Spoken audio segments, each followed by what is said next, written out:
श्री गणेशाय नमः। गणेश उत्सवाच्या सर्वांना मनापासून शुभेच्छा। अथर्व शीर्षामध्ये या गणेशाचं वर्णन करताना सांगितलेलं आहे की तुम गुणत्रयातीतः, गुणांच्याही पलीकडे, तिन्ही गुणांच्या पलीकडे, सत्वरजतमाच्या पलीकडे, तुम कालत्रयातीतः, तुम देहत्रयातीतः, देहाच्या पलीकडे, कालाच्या पलीकडे असलेलं हे तुझं अस्तित्व, तुम ब्रह्मास्तोम, विष्णुस्तोम, रुद्रस्तोम, अग्निस्तोम, हे सगळं तू आहेस। आणि हे सगळं तू आहेस म्हणजे मी पण तूच येणार आहे परमेश्वरा। अशा या बुद्धिदात्या गणरायाला, हा बुद्धिदाता आहे म्हणजे बुद्धी देणारा आहे, हा विवेक जो आहे आपल्या आतमध्ये तो जागृत करणारा आहे। अशा या गणेशाला सगुण रूपामध्ये आपण जेव्हा या उत्सवाच्या निमित्तानं नमन करतो तेव्हा सगळेजण आरतीनंतर जी रामदास स्वामींनी लिहिलेली जी आरती आहे, सुखकर्ता दुःखहर्ता वार्ता विघ्नाची, नुरवी पूर्वी प्रेम कृपा जयाची, ही जी आरती आहे, या आरतीच्या शेवटी आपण सगळेजण म्हणतो, घालीन लोटांगण वंदीन चरण, डोळ्यानं पाहीन रूप तुझे। नामदेव महाराजांच्या या ओळी आहेत। हे खरं तर संपूर्ण जे आहे ही चार प्रत्येक ज्या ओळी आहेत त्या चार वेगवेगळ्या काळामध्ये लिहिलेल्या आहेत, पण त्यातल्या पहिल्या ज्या 4 ओळी नामदेव महाराजांच्या आहेत त्या आपण या 10 दिवसामध्ये नुसत्या ओळी आणि शब्द न म्हणता ह्यांना आपण आपल्या पद्धतीनं त्या सगुण रूपाच्या गणेशाच्या मूर्तीच्या समोर आपण कसे जाऊयात। घालीन लोटांगण वंदीन चरण, घालीन लोटांगण म्हणलेलं आहे, नुसतं झोपत नाही आपण त्याच्यासमोर, लोटांगण घालतोय, समर्पित होतोय, नतमस्तक होतोय।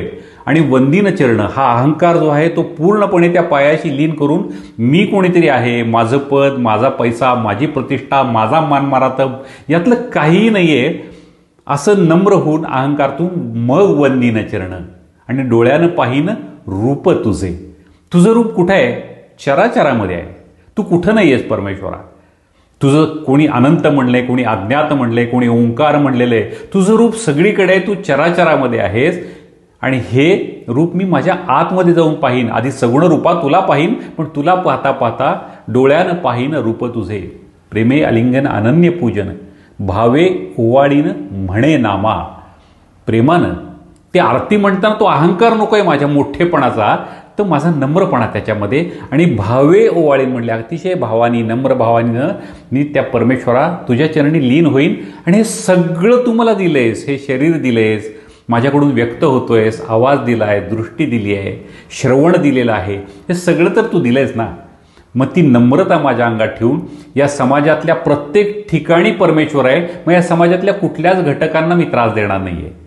हा भेदभाव नको आहे, नको भेदभाव, छान सगळीकडे परमेश्वर आहे, या भावनेतून हा उत्सव मी साजरा करेन।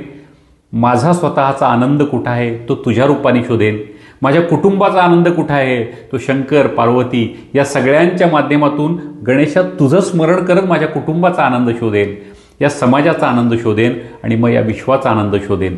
यासाठी हा गणेशोत्सव मला सद्बुद्धी देवो। वक्रतुंड महाकाय सूर्यकोटी समप्रभो निर्विघ्नं कुर्मे देवो, हे सगळं निर्विघ्न होण्यासाठी मला सद्बुद्धी दे। गणराया तू बुद्धी दाता आहेस, ती बुद्धी मला दिली की माझा सद विवेक भाव जागृत राहील, आणि त्यानंतर मी घरामध्ये, समाजामध्ये, सगळीकडे जाताना हे सगळं तर मला दिलंय त्या अज्ञाताने, त्या निसर्गानं, त्या परमेश्वराने। गणराया तू हे सगळं दिलंय, या भावातून डोळ्यानं पाहीन रूप तुझे, तुझ्या चरणी नम्र होईन, आणि ते नम्र होताना घालीन लोटांगण आणि मग ते वंदीन चरण। गणेश सर्वांना सद्बुद्धी देवो, मानवतेमध्ये ईश्वर पाहायला मिळो, ते प्रेम त्या मानवतेमध्ये सर्वांना दिसो, हीच सगळ्यांना शुभेच्छा आणि गणरायाच्या चरणी हीच प्रार्थना। धन्यवाद।